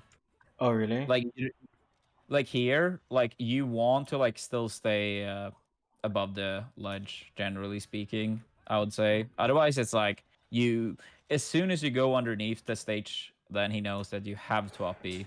If you stay above, at least you might keep him guessing if you're gonna side B or up B. Right. But as soon as you go down here, it's like, oh, he has to up B.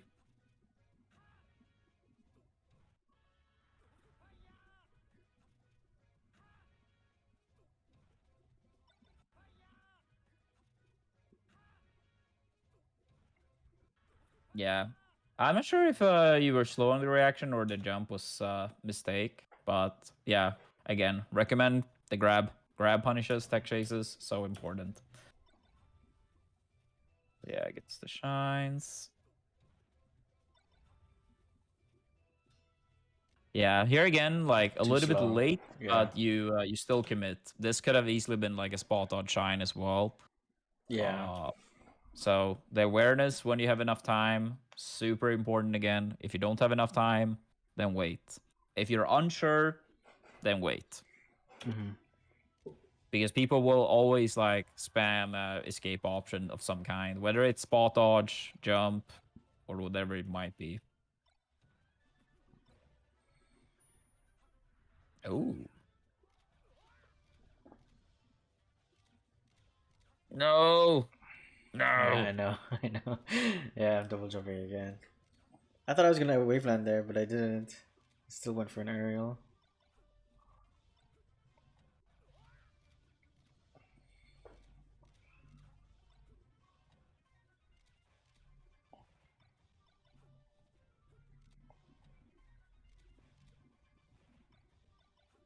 Yeah. Also, with your if you're gonna double shine, seems like it might be worth it to practice so you don't get like airborne afterwards.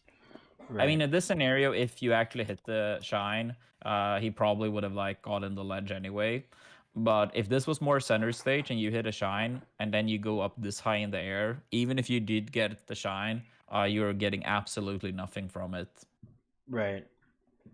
Could I not just waveland down, learn the waveland down after the second chain? Would that give me enough time? Wave dash I down. mean, if he rolls away, like you have to be ultra fast to even like have Oh, any chance whatsoever of getting anything. But even if you don't get a true punish sometimes, just keeping that distance we talked about earlier, where Falco can't safely throw out lasers, is so good. If he safely can throw out the lasers, it changes the neutral a lot. But if he can't, then your approaches are that much more scary for him if you commit at the same time as he commits. what's your opinion on just double shine in general? Is it as Fox? I feel like it's not that good. I don't know why I do it a lot. It's overrated, I would say. Yeah, It it's is like better for overrated. Falco, right? Because like, Yeah, because you get like more stuck, like you get stuck in the air, and he gets a punish even if he commits to like yeah, something else sometimes. yeah, and he can With like double Fox, shine grab, and if the shine connects, he can still back air, right? yeah, With Fox, you don't yeah, know I'll say if with what to Fox, do. Yeah. generally speaking, it's like not anywhere near as important. Should I kind of take it away completely from my shield pressure, like in general? I would say it can be good. It can be good in scenarios where you play against If they're like on the, another person that yeah, might have very good pressure. Like if you play against another Fox, for example, that is very good with Shine out of shields, then your second Shine can be good. right. Like if you do Shine Grab, for example, they can shine in between, right? Mm-hmm. So in those type of scenarios, double shines might be good, but overall, pretty overrated since they don't directly lead to anything for Fox. I You have guess to it like, could be good if they're like on the edge shielding, and you can just like double, like the first shine will push them, and the second one will like what the first one will push them off. Is that I don't know if that's a thing. wait, do you mean like if they're here and you like double shine trying to get them off stage? Yeah, like the first shine will push them, and then the second one will hit them. I'm not really sure if that works. I mean, yeah. I mean, that can work out sometimes, but I mean, I guess a good player would try to like tech the first shine initially, and the second shine probably won't hit. But in those scenarios, I would still say it's worth it because if it works out, the reward is so high. Mm-hmm. Okay.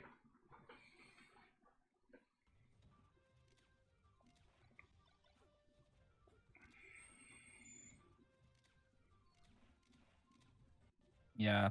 Sometimes it feels like also you're like I do like some of those like wave dash out of shield or like close distance trying to run up against Falco, but it seems like you're trying to like force it a little bit too much sometimes. But what And I'm not force? What sure if exactly do you mean? so in these scenarios here, like we've seen some of like wave dash out of shield from you to close distance. Right. But sometimes it feels like even with the distance is like a little bit too far away, uh, or just generally speaking, trying to apply the same type of either wave dash out of shield or dash up when it's close a little bit too often. Sometimes I think it also can be good to let the Falco commit first and then like afterwards go in. So more exactly here, instead of running up with this up smash, sometimes it can be good to let Falco be the one to like approach and then come and fall down and attack him. If that makes sense. Like full hop over, you mean? Yeah, yeah. Full up over the laser, uh, late backer, shine, and then get a tech chase. Mm-hmm. So I'm not trying to say that you should completely remove your wave dash out of shield or dash up smash, for example, which is what you try to do here. If it's a little bit closer, it can be very, very good. Uh, but I also think you should mix up and instead of either one of these two options, try to punish Falco after he's throwing out this laser. Okay. Did I explain that well enough, Yeah, you or did. is it No, like that's clear. It's clear. okay? Okay, good. Because the thing is also like if you do guess wrong, if you do the like full hop approach there, and he moves away, for example, then you're still in a fine position as well. So it's not that it always have to come with like a big risk. That was bad. Yeah, yeah. Side Bs, if you're gonna do early side Bs, I would recommend more to ledge as well because Sala is not really covering side Bs that will go to ledge. At least not any indication of it in the first 3 games here.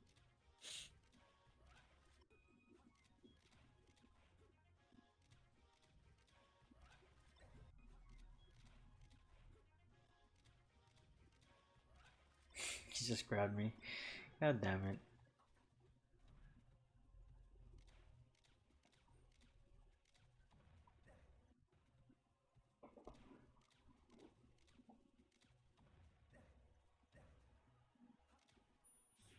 Oh, okay, okay. I got away with this time, but uh,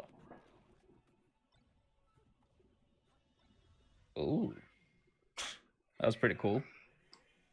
I think this is the last game. Yeah, probably will be. Probably will be. Yeah, Ooh. Airborne Falco getting drilled.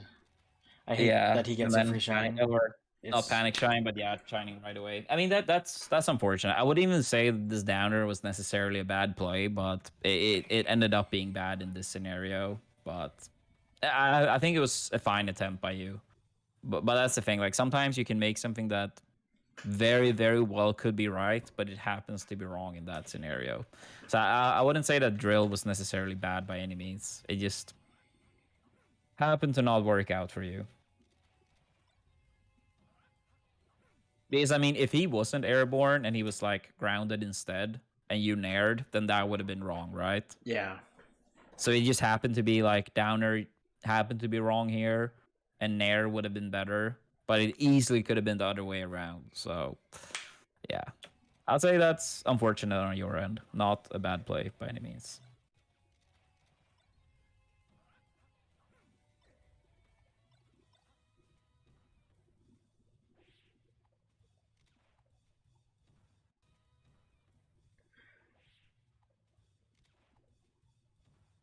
That was a shield poke. Oh my god. Yeah. Thing is, for Fox and Falco, I mean, this probably applies to every character somewhat, but even more so with Fox and Falco. Even if you don't angle your shield forward, your back is always more exposed. Mm-hmm. So So I against should. Peach's down smash, for example, if she down smash looking at Fox's back, it has a much higher chance of poking than if you do it on front. Mm-hmm. Like much higher. Right. So if you play against Peach, her down smash is stronger against your back than your front. Okay, I didn't know that. Like way stronger. And that's like even if you don't, like if you have neutral shield, no shield angle, it you are more exposed at your back. Mm-hmm. So I think that yeah, that can be a good knowledge to think about in general, but Peach's down smash is like a prime example, I would say. Okay. I tried to do partial grab. Yeah, that's the thing. Like, unless they're right next to you, it's not gonna work. If you have like enough, if you have like a lot of running speeds, you're kind of like sliding on the ground, then it's more fine. But if you don't have any running speed or like sliding at all, this grab only works if they're literally straight in your face, and that's one of the reasons why I think Power Shield Laser can be a little bit overrated sometimes Okay. because you don't really have that much range. Okay. Like it Yeah. can be used, but it's so situational and hard. Also, that's the kind of lazy up smash again, if you ask me. Yeah, I should just grab again. Yeah. Overall, I like to keep grabbing until they go to the platform, and then you do the Up throw, 50-50 upper. with up Yeah. air. And if they have higher damage, then do you do the upper early regardless. And if they roll, you still get the punish.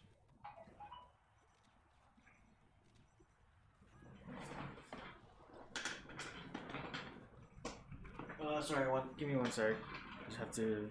Wait, what do you say? Okay. Um. Sorry, I'm back. All right. Yeah.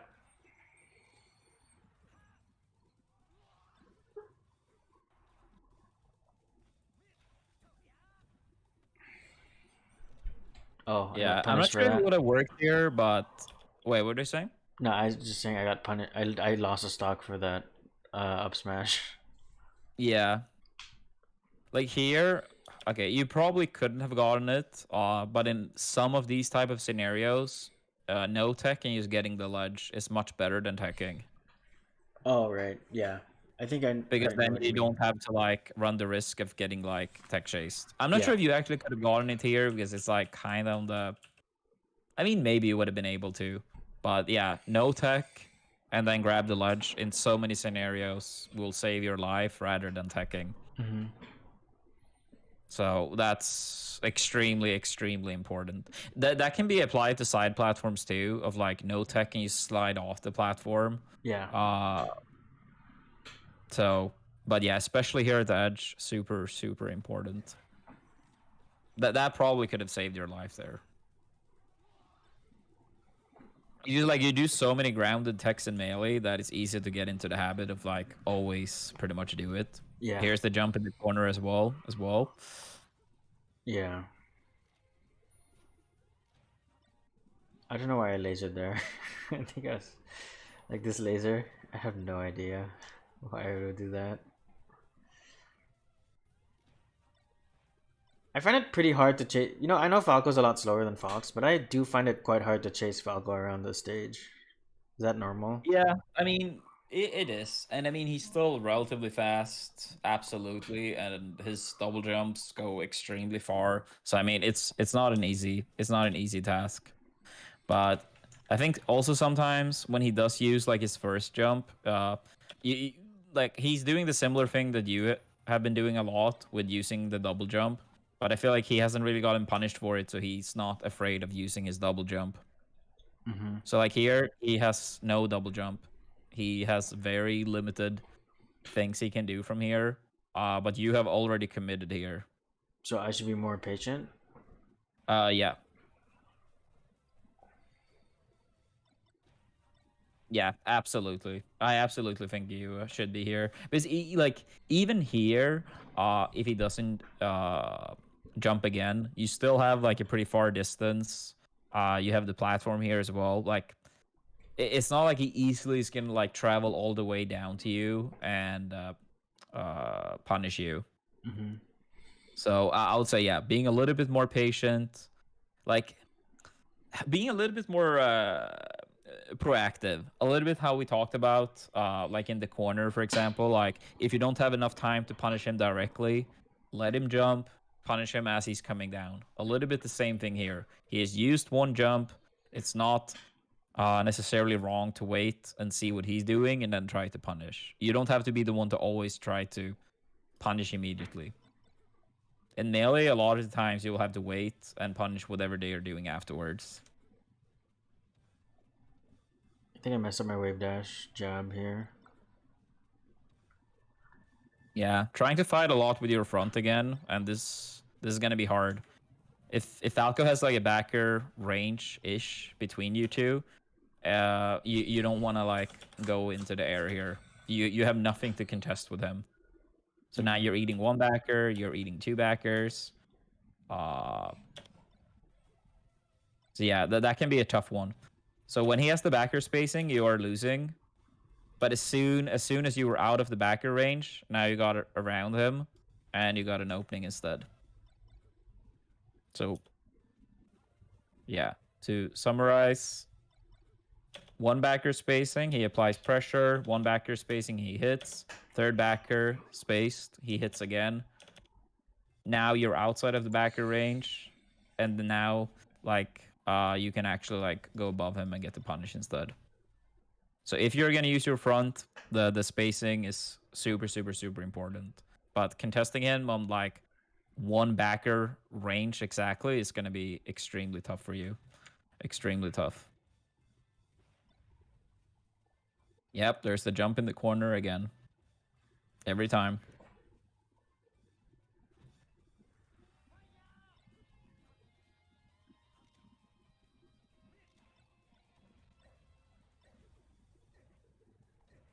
Oh. I think I should. Yeah. I think I should up B straight up here. I'm not sure. Yeah, the thing is like the more important thing here is as soon as this up tilt hits, SDI into stage. yeah. Yeah. You gotta like even like holding regular DI probably would be fine here. And you probably would slide off on this platform. One little advice that can be nice against Falco sometimes, let's say you landed on a side platform here, and you couldn't slide off for whatever reason. A lot of Falcos would default to cover roll in. Yeah. But you actually can do the DI, hold in, swap to no DI while you do the tech, and you get a tech in place instead. Yeah. But a lot of people, like, since they're holding in because they don't want to die from the downer, they preemptively always roll in as well, like tech roll in. But you Yeah. actually can swap in between, which can save your life against good Falcos sometimes. That up B, I should have just gone straight up, right? Because I'm dead no matter if I do any other angle. Up B will give me another chance. Straight up would give me another chance at least, right? Like straight up and then drift on. Yeah. Yeah, I mean, I would say the type of uppy you did here would have been more fine on like FD when you have the wall, right? Yeah. Then this type of uppy wouldn't have been necessarily wrong, but yeah, on Battlefield, yeah, you probably should have just gone straight up. But I mean, that's a scenario where you should have died anyway, I would say, from a good Falco. So, ooh, this paid off, but that was bad AI from Sala. Considering how many up smashes you have done, he should have known better. But yeah, that did work out very good. That did work out very good that time, but it's kind of like it's a type of punish that generally speaking shouldn't work out too often, but it did that time. So it's hard, like it's important to like not overvalue them. I missed my grab up, yeah. Uh, I think it's just a turnaround grab. I don't need to dash. I see. Dashbacks being too easy in the UCF era. That was very reactable.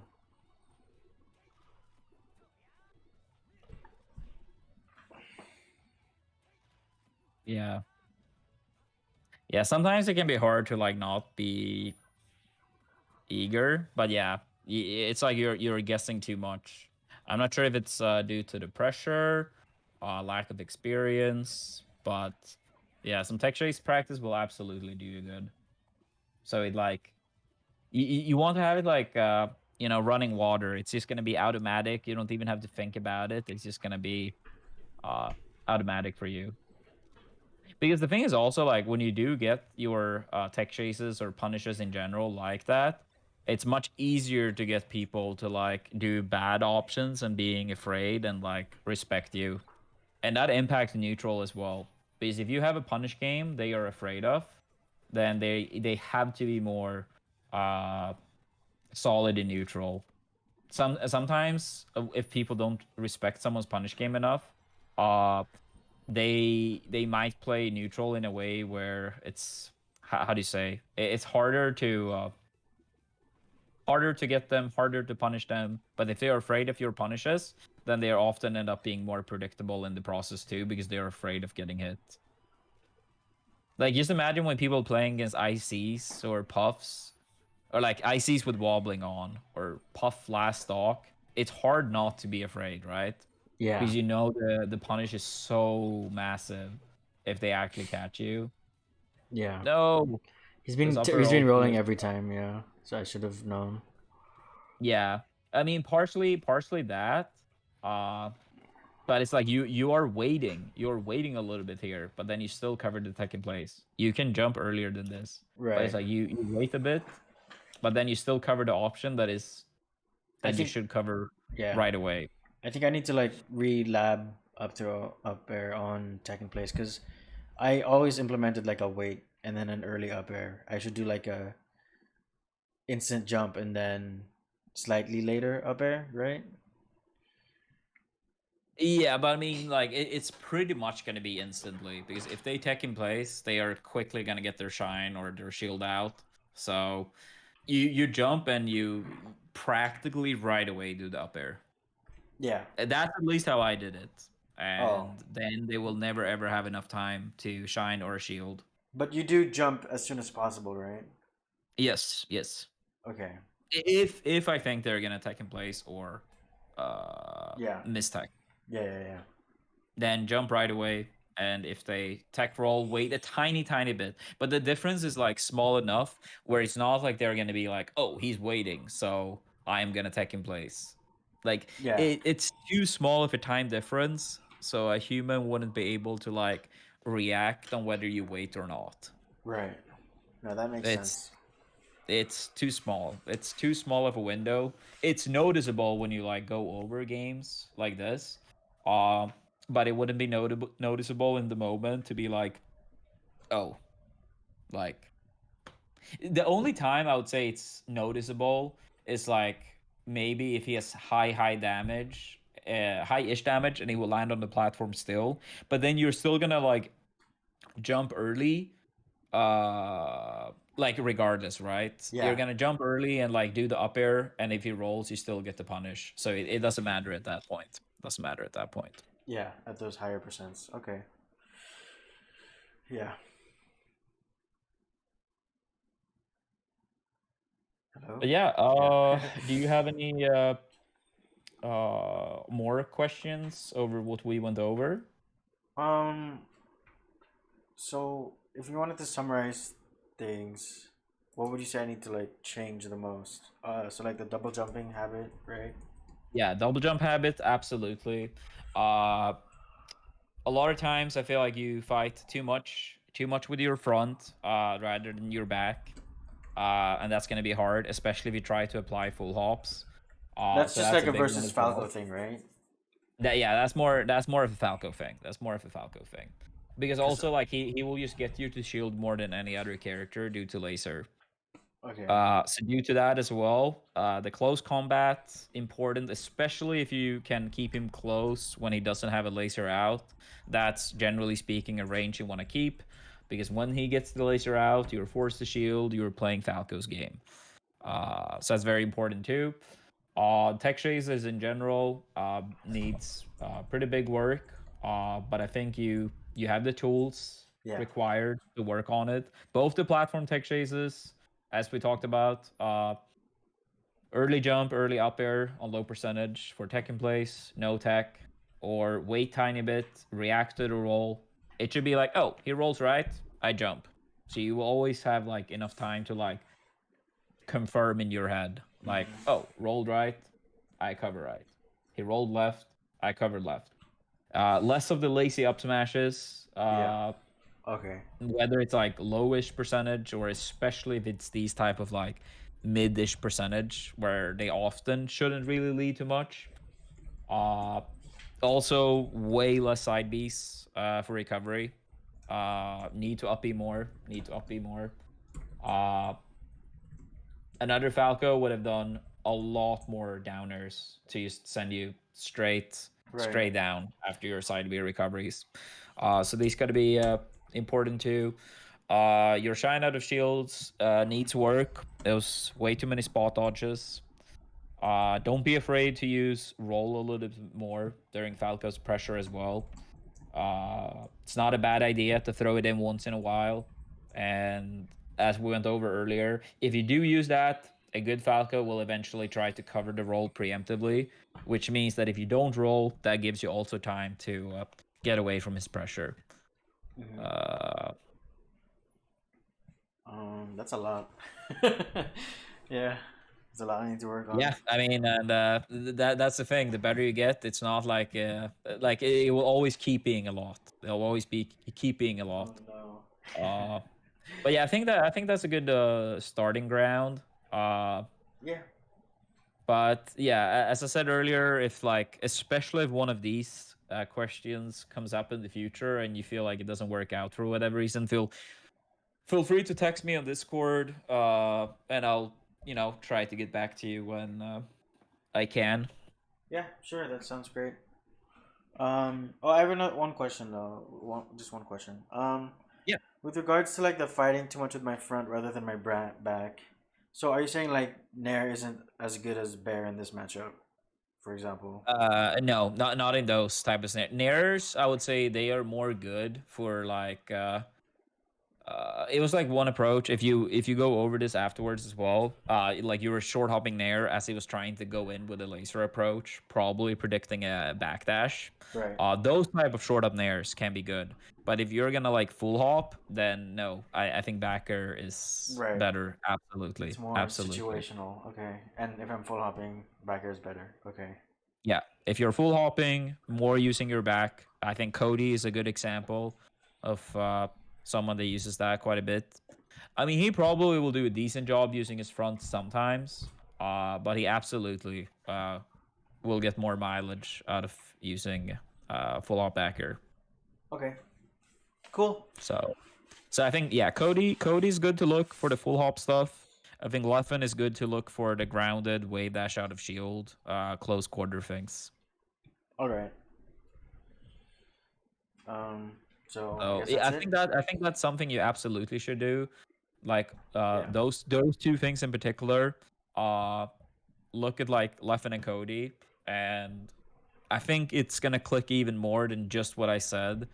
Take what I said into account, and then see how these type of players actually apply these things. Mhm. Oh, I okay. I have one more question, but it's like an opinion question. Yeah, Do you think Fox or Falco wins the matchup, or do you think it's even?